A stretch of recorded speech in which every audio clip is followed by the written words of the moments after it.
देखिए तो यहाँ पर लीनियर स्केल है, सर्कुलर स्केल है, पिच है, लीस्ट काउंट, रीडिंग, है ना, ये कुछ टर्म्स है जो हमको समझना है। तो भाई लीनियर स्केल क्या है, तो जैसे वर्नियर में एक मेन स्केल थी, ऐसे स्क्रू गेज में वही लीनियर स्केल है, राइट। जैसे वर्नियर में मेन स्केल थी, ऐसे ही यहाँ पर क्या है, यहाँ पर लीनियर स्केल है।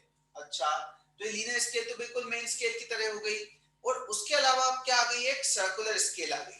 अब सर्कुलर स्केल से क्या फायदा हुआ, तो भाई सर्कुलर स्केल से फायदा हुआ, जैसे मैंने आपको बोला था कि वर्नियर में क्या हो रहा था, अगर हम नॉर्मल स्केल यूज कर रहे थे तो मैंने आपको पूछा कि भाई 1 mm है, इसके अंदर अगर मैं 10 लाइन समहाउ ड्रॉ कर दूं, मेरे पास एक बहुत फाइनाइट इंस्ट्रूमेंट है और मैं जूम करके उसको उसमें से 10 लाइन में ड्रॉ कर सकता हूं अलग अलग। आप जूम करके देखोगे तो आपको बिल्कुल अलग दिखेगी, लेकिन जैसे ही आप जूम आउट करोगे, नॉर्मल नेकेड आई से देखोगे, तो आपको वहां पे ऐसा लगेगा कि मैंने पेंट कर दिया, आपको अलग अलग लाइन दिखेगी, because 1 mm is so small कि उसके अंदर आपको 10 डिवीजन नहीं दिखेंगे।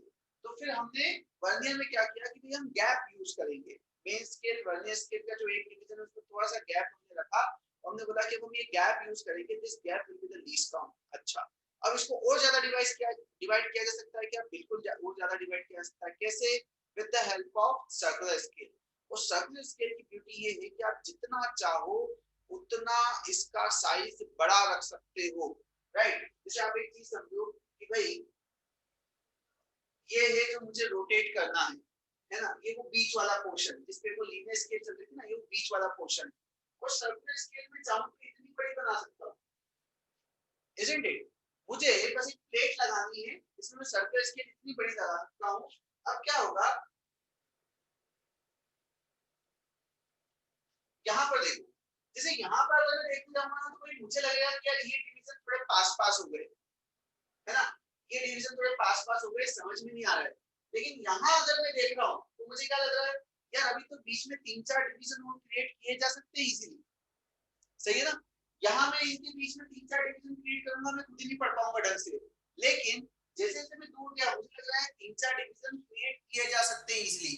तो ये चीज हम कर पाते हैं with the help of circular scale. तो जितना बड़ी आपकी सर्कुलर स्केल होगी, मतलब उसकी रेडियस जितना ज्यादा होगी, उतने ज्यादा आप उसमें डिविजन्स बना पाओगे, उतना कम आप लीस्ट काउंट रख पाओगे, उतना कम आप लीस्ट काउंट रख पाओगे, क्योंकि एक फुल रोटेशन में, एक फुल रोटेशन में ये कुछ चलेगा। अब आप रोटेशन कितना छोटा दे सकते हो, तो वो मेजरेबल भी तो होना चाहिए। तो भाई यहां में 0 से लेके 99 तक आया, ठीक है। या चलिए मैं एक ये बोलता हूँ, भाई मैंने ये सर्कल लिया, तो जब मैंने ये सर्कल लिया था तो यहाँ में 0 से लेके 50 तक आया या 49 तक आया, यहाँ में 0 से लेके 49 तक आया। अब वही अगर मैंने रेडियस बढ़ा दी तो मैं 0 से लेके 99 तक आ पा रहा हूँ, ठीक है। तो मेरे पास है डिवीजन कितने रखना, राइट। डिवीजन में बढ़ा सकता हूँ, मुझे सर्कल का साइज थोड़ा सा बड़ा करना पड़ेगा, so that I can read, so that I can read, यहाँ मैं रीड कर सकता हूँ। लेकिन वही अगर मैं पास पास बना दूं ना, ये अब मुझे वहां तो अलग अलग लाइन समझ में आ रही है, यहाँ समझ में नहीं आ रही, यहाँ पे कौन साइड होगी। तो जितना मैं दूर जाऊंगा उतना इजीली मैं रीड कर पाऊंगा। तो डिवीजन कितने बनाना है डिपेंड करता है कि मैं सर्कल कितने बड़े बना सकता हूँ। तो ये आपको कंसेप्ट समझ में आ गया कि स्क्रू गेज में हम कंसेप्ट क्या यूज कर रहे हैं। तो सर्कुलर स्केल पे कुछ नंबर ऑफ डिवीजन होते हैं, let it be capital N. तो कैपिटल एन क्या है, number of divisions on circular scale. Can the divisions be more than 100? You can keep it, right? मैं समझना चाह रहा हूँ, आप उससे ज्यादा रख सकते हैं। इन जनरल जो स्टैंडर्ड चलता है वो 50 या 100 डिवीजन वाला चलता है, ठीक है। ओके, तो यहाँ पर ये क्या आया, n is the number of division on circular scale, ठीक। अब पिच, पिच क्या होता है, पिच होता है linear distance travelled in one rotation, right. Pitch क्या होता है, linear distance travelled in one rotation, right. ये होता है आपका pitch, linear distance travelled in one rotation. तो कितना चलता है, तो भाई जनरली ये क्या होता है, वो जो थ्रेडिंग आपने देखी थी ना, तो वो थ्रेडिंग के गैप के बराबर जनरली ये चलता है ना, क्योंकि एक रोटेशन में एक थ्रेड के बराबर चलता है। आप जनरली देखिएगा कि आपकी जो बॉटल रहती है उसमें बॉटल में ऊपर वो थ्रेड्स होते हैं। थ्रेड्स मतलब हम क्या बोलना चाह रहे हैं कि भाई ये बॉटल का ढक्कन यहाँ पे लगता है तो आपको ऐसी लाइनिंग्स यहाँ पे मिलेगी, ये थ्रेड्स होते हैं। तो ये थ्रेड जितना दूर दूर होते हैं ना उतना कम रोटेशन में चीजें चल लेती है, और ये थ्रेड जितने पास पास होते हैं ना उतने ज्यादा आपको रोटेशन देने पड़ते हैं। कभी भी ऑब्जर्व करना, थ्रेड जितना पास पास होंगे ज्यादा रोटेट करना पड़ेगा, थ्रेड जितना दूर दूर होंगे उतना कम रोटेट करना पड़ेगा। कहीं आपको लगता है कि यार बस हमने इतना सा घुमाया बॉटल का ढक्कन लग गया, मतलब थ्रेड उसके दूर दूर है, तो वो पिच होता है। तो पिच में जनरली दो थ्रेड के बीच का गैप होता है ना। बट टेक्निकली अगर हम बोले, राइट, इस चैप्टर के हिसाब से बोले तो पिच क्या है, linear distance travelled in one full rotation, तो दैट इज पिच। ठीक, अब लीस्ट काउंट, लीस्ट काउंट क्या है, तो भाई कितना चलता है, पिच के बराबर चलता है लीनियर स्केल पे, है ना। तो पिच, पिच को हम डिनोट कर देते हैं P से, divided by number of divisions on circular scale, ये आ गया इसका least count. Pitch divided by number of divisions on circular scale, ये होता है इसका लीस्ट काउंट।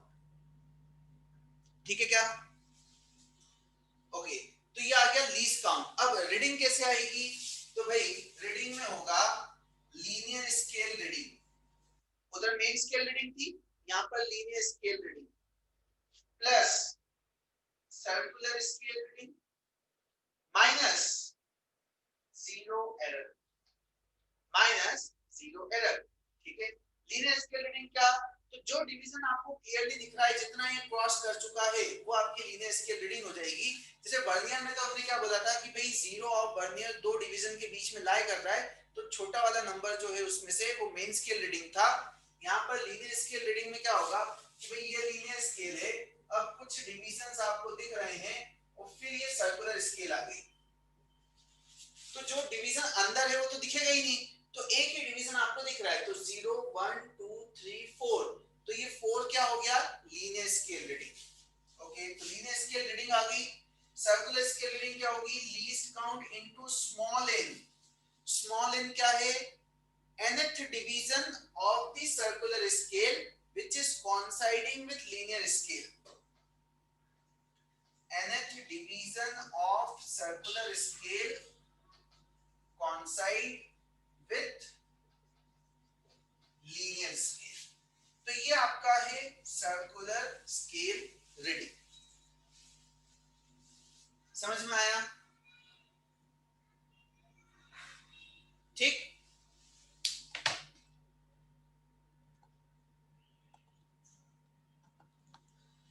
अच्छा, जीरो एरर क्या है, तो जरा जीरो एरर देखिए कि भाई जीरो एरर, तो अगर ऑलरेडी पॉजिटिव रीडिंग आ रही है, ये तो नेगेटिव जीरो एरर है, पहला वाला नेगेटिव जीरो एरर है, क्योंकि आप देखो जीरो ऊपर है और ये कुछ 96 97 बता रहा है, तो ये क्या है, ये नेगेटिव जीरो एरर है। वो अगर कुछ पॉजिटिव रीडिंग, सिंपल सी बात है, अगर कुछ पॉजिटिव रीडिंग आ रही है तो वो पॉजिटिव जीरो एरर है, अगर नेगेटिव रीडिंग आ रही है तो वो नेगेटिव जीरो एरर है। नेगेटिव रीडिंग आना मतलब जीरो अंदर छिप जाता है, ये देखिए मेन स्केल पे जीरो दिख नहीं रहा है, अंदर चला गया, इसमें जीरो दिख रहा है और फिर थोड़ा सा ये कुछ 0 पॉइंट समथिंग है, so this is your positive zero error. ठीक, और जैसे हमने वर्नियर में बोला था कि भाई आप total division minus the division coinciding, तो क्या होगा, जैसे अभी आपने जो एक वीडियो देखा तो उसमें उन्होंने क्या बताया कि भाई वो 98 डिवीजन था, तो उन्होंने क्या लिया था, 10 into 0.1 लिया था। आप चाहें तो वीडियो फिर से देखिएगा, उन्होंने 10 डिवीजन लिया था कि भाई 0 से 90 आने में कितना चला, आप 10 चला आपने, तो 10 का डिफरेंस आया है, तो उन्होंने 100 minus 90 equal to 10 किया। So that's how you get the zero error in the screw gauge। ठीक, और ये तो हम देख ही चुके हैं, है ना। ये जो एक और साइड में दिख रहा है, दिस इज कॉल्ड स्फेरोमीटर, है ना। ये जो एक और आपको साइड में दिख रहा है, this is called spherometer. Spherometer में क्या हो गया, अब देखिए ये जो प्लेट है ये आप और ज्यादा बड़ी बना सकते हो, है ना, और यहाँ पे मेन स्केल जो है वो थोड़ा सा और ज्यादा ओपनली विजिबल है। ठीक है वही कंसेप्ट, स्क्रू है यहाँ पर भी, है ना। तो यहाँ पर रीडिंग आप जितनी चाहे उतनी बड़ी कर सकते हो सर्कुलर स्केल को। जैसे कोई पूछा था क्या 100 से ज्यादा हो सकते हैं, ये देखो स्फेरोमीटर में आपको यहाँ पे 200 दिख रहा है, अगर माइक्रोमीटर कहीं वर्ड यूज हो रहा है तो भाई माइक्रोमीटर को भी आपको स्क्रू गेज की तरह ही सॉल्व करना है। तो सिंपल सी बात है, स्क्रू गेज, स्पेरोमीटर, माइक्रोमीटर हमारे लिए तीनों एक ही है as far as calculation is concern. ठीक है, तो पेपर की थिकनेस अगर आपको मेजर करनी है तो आप स्क्रू गेज यूज कर सकते हो। आई डोंट नो किस रेंज में होती है थिकनेस, अगर उस रेंज में होती है तो बिल्कुल आप स्क्रू गेज यूज कर सकते हो।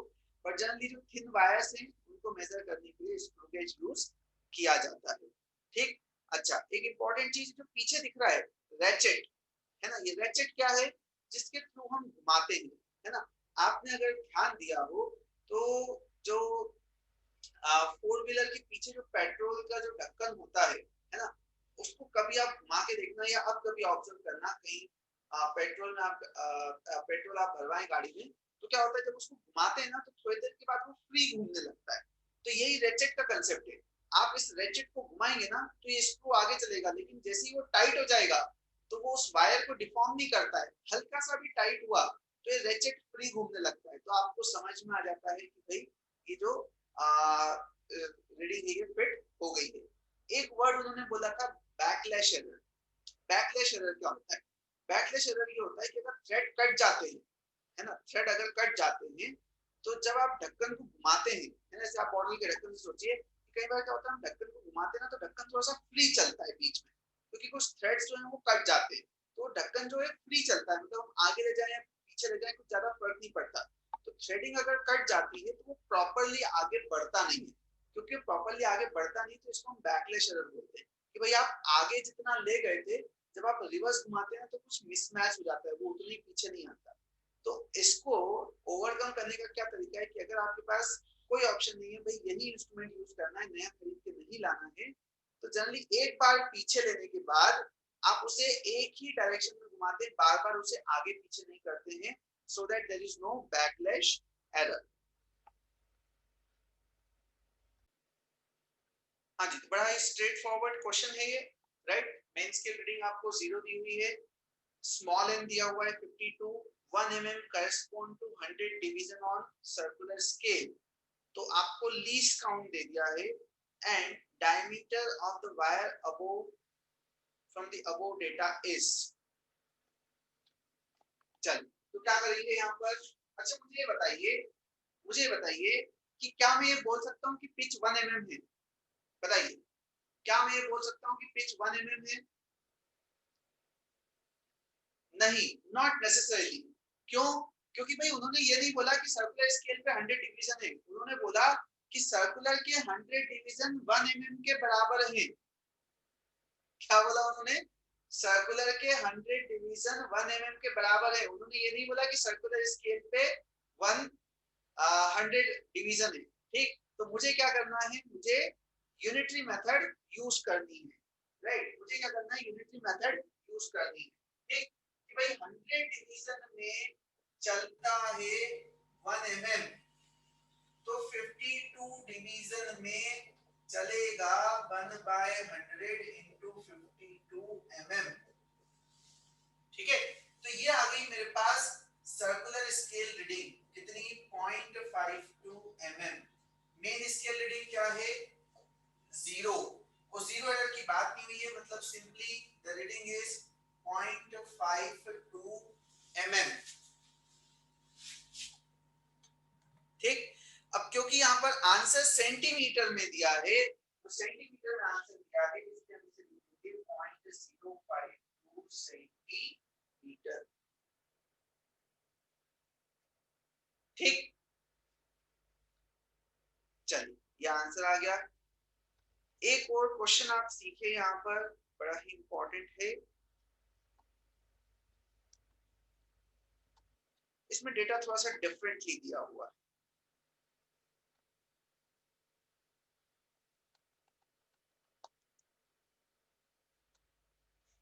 हाँ जी, दिस वन 8, पढ़िए और सॉल्व करिए।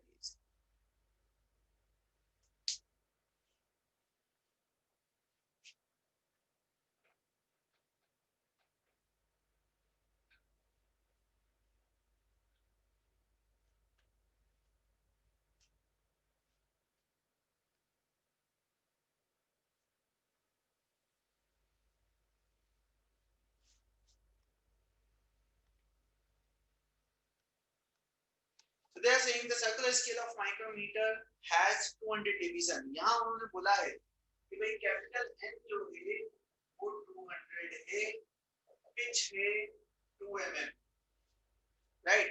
पिच कितना है? 2 mm. Find the measured value of thickness of a thin sheet. Measured value of thickness of a thin sheet. अब यहाँ पर मुझे जीरो एरर भी दिख रहा है ना? यहाँ पर मुझे जीरो एरर भी दिख रहा है, ठीक? चलिए, तो जीरो एरर में कौन सा डिवीजन है? फिफ्थ डिवीजन है, राइट? तो सबसे पहले मैं लीस्ट काउंट निकालूंगा और इधर है 46th डिवीजन।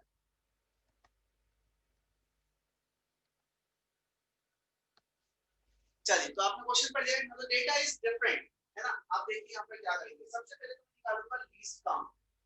तो भाई लीस्ट काउंट कितना हुआ? लीस्ट काउंट हुआ pitch upon number of division on circular scale. So 2 by 200 and it is 0.01 mm. ये हुआ पिच, ठीक है? 0.01 mm यहाँ तक ठीक है। अच्छा, अब मुझे कैलकुलेट करना है जीरो एरर। तो जीरो एरर पॉजिटिव है या नेगेटिव? जीरो एरर पॉजिटिव है या नेगेटिव? ठीक, तो भाई जीरो एरर जो है यहाँ पर, ये यहाँ पर दिख रहा है ऑलरेडी 5 डिवीजन दिख रहा है ना? तो क्योंकि 5 डिवीजन दिख रहा है तो जीरो एरर क्या है? पॉजिटिव, ठीक? तो मेन स्केल रीडिंग हम क्या बोलेंगे यहाँ पर? जीरो, और सर्कुलर स्केल रीडिंग होती है least count into fifth division. तो भाई जीरो एरर कितना है? 0.05 mm, ठीक? चलिए, ये जीरो एरर आ गया। अब रीडिंग में मुझे चाहिए linear scale reading plus circular scale reading minus zero error. Now ये जो यहाँ पर रीडिंग दी हुई है ना, इसे आप ध्यान से देखिए।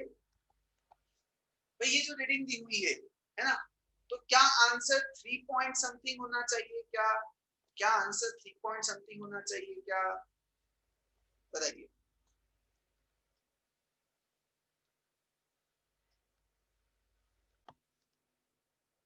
अब यहाँ पर उन्होंने क्या किया, ये जो जीरो है यहाँ पर 0 1 2 3 एंड देन ये सर्कुलर स्केल है, और यहाँ पर जो डिवीजन आपको कॉन्सेंट्रेट करता हुआ दिख रहा है वो 46 है।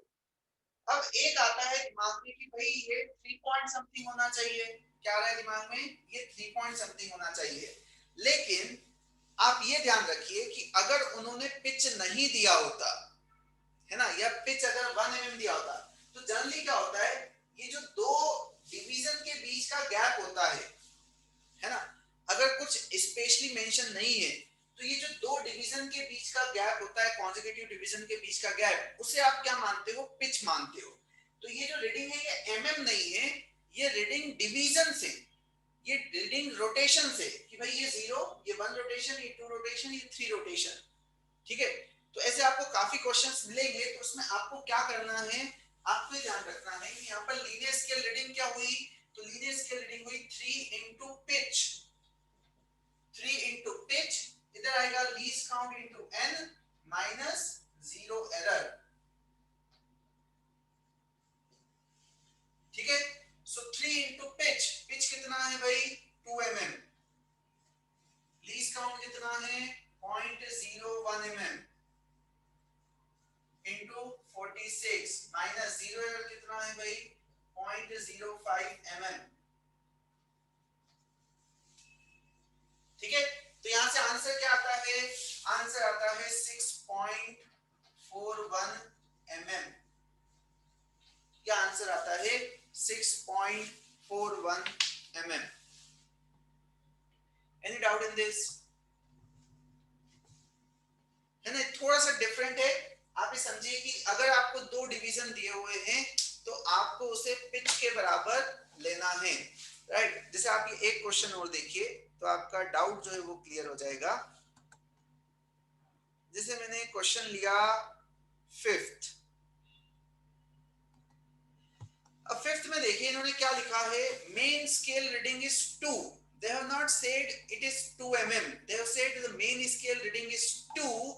तो यहाँ पर आप मेन स्केल रीडिंग को क्या लेंगे, तो mm में आपको कन्वर्ट करना है, तो आप 2 into 0.5, 2 into 0.5, आप आंसर क्या लिखेंगे, 1 mm समथिंग, आंसर आएगा 1 mm समथिंग, 2 mm समथिंग नहीं आएगा,